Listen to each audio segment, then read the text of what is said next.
a supporter, an amplifier. My job is to use the political and social capital that I had being at the University of Mississippi to help communities that nobody has listened to get some attention and get some money and get some support. And so that was my role with the commission. I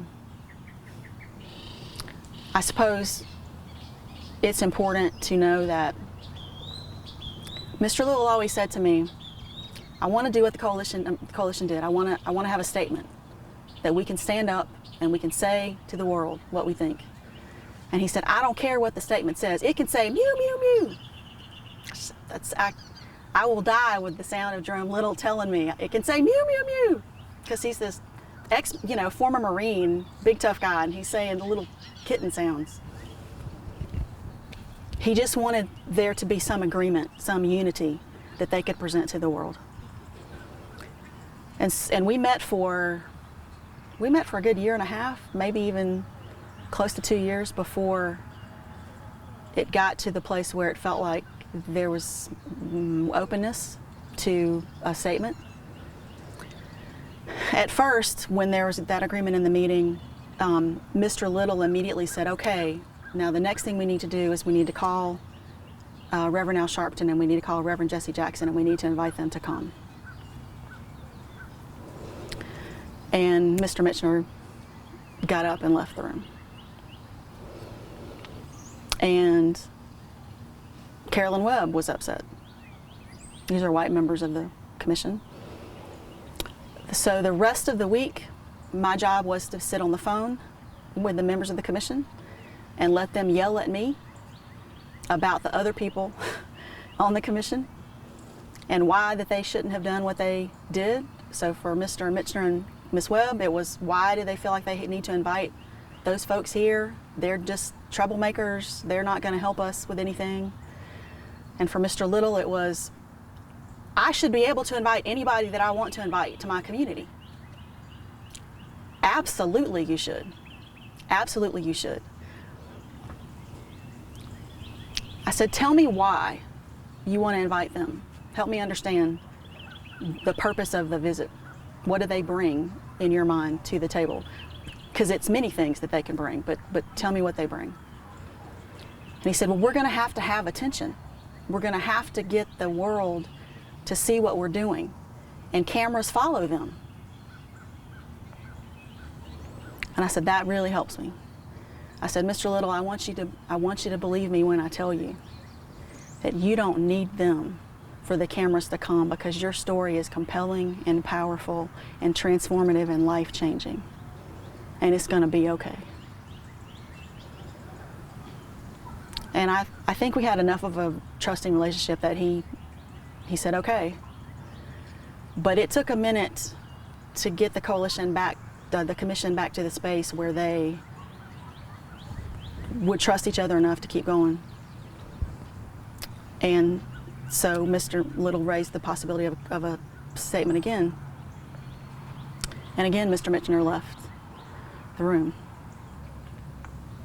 I had actually drafted something to bring to the meeting. I wrote it as strong as I felt like I could make it. I'm sure 10 other people would have done a better job. 15,000 other people would have done a better job. But I knew that I felt like they would kind of, let me be honest, I thought they would probably water it down some. So I thought if I start from the strongest place, maybe there'll still be something good there, Maybe it won't be as bad as a mew, mew, mew, Maybe it'll be roar. So we went in and we presented that, and Mr. Michener left. So right there, Betty Pearson picked up her phone and she said, Frank, you gotta let us talk to you about this. Would you let Susan come talk to you? And he said, well, sure, she could come talk to me, but I'm not signing that statement. So I made an appointment one day to drive over and talk to him. And he and his wife were in the living room. It was a gorgeous, one of those like clear blue sky days. And so it was a lovely drive over.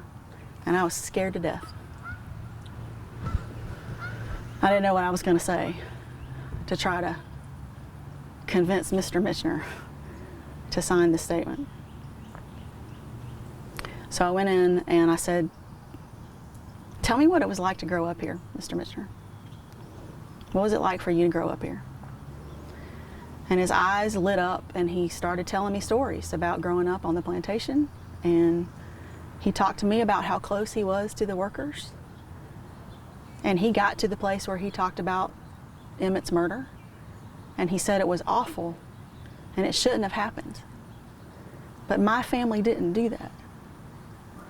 And so I don't feel like we owe anybody an apology for something that we didn't do. And I said, you're right. You shouldn't have to apologize for anything that you didn't do. I said, but here's what's true and unfair, but true.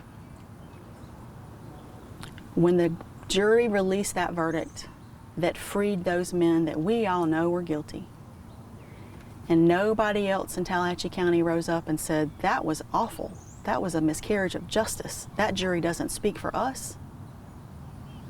Then that was the message that your county delivered to the world. That it's okay to murder 14-year-old boys. It's not fair. It's not fair. But that is the message that went out to the world. And until y'all rise up and say they didn't speak for us, then nothing is going to change. And so he looked at me and he said, give me the statement. I'm still not going to sign it, but I'll look at it. That's all I can ask, that you just look at it. And I left and I drove back on that beautiful blue sky day and I didn't know what in the world was going to happen. And the next meeting we walked in and we sat down and Mr. Michener pulled out this statement. And he said, I'd like to share this statement with y'all, and then I'd like to make a motion that we vote to accept this statement. And he'd only changed 2 words. I had put apology, and he changed apology to regret. I mean, that's not mew, mew, mew, right? And unanimously, they voted for the statement. It always amused me later that the media called it an apology from the first moment of the ceremony. And, you know, I thought Mr. Michener is going to be so mad at me, but so far, so good.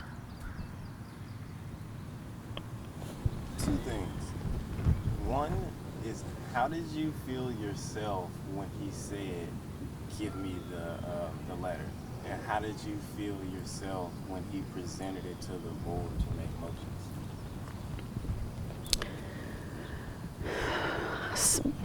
When he asked me to hand him the statement, you know, I started to hope, like maybe there's an opening, maybe I convinced him, maybe God spoke in the room to him. But I don't like to believe that until it's, you know, until people's names are signed on the dotted line. And he didn't tell anybody ahead of time before that meeting what he was going to do. So when he walked into the room and he brought out that statement and he said, I think we should accept this statement.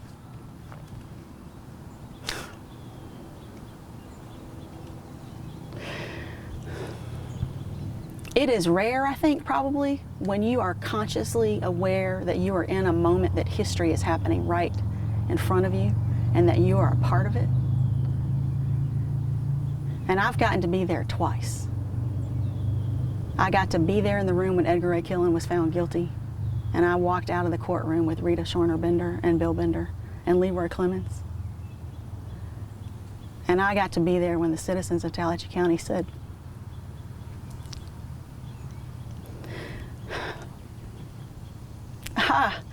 what happened here was wrong, and we have to make amends. And so pretty much I think I just need to go sit on a beach now because I'm done. Okay. This is actually the Michael Jordan story. Didn't tell you that. I don't mean to cry. That's good. Thank you so much. I've got a.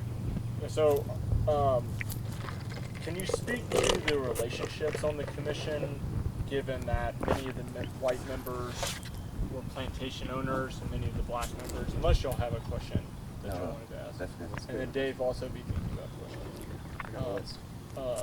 And we're also cognizant that we've got another 10 minutes, 15 minutes.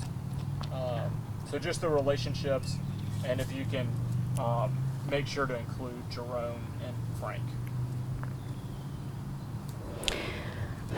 The relationships on the commission were really interesting. By that I mean to say they were complicated, they were complex. None of them were easy. And you didn't know that when you first sat down in the room with folks. You know, it took getting to know people. I mean, it should have made sense to me. It's a small town and everybody knew everybody. But I didn't really fully understand the layers of history that were in that room.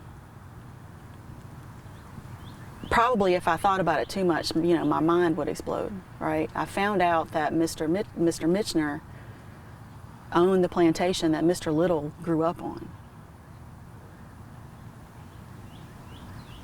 And they're sitting in the same room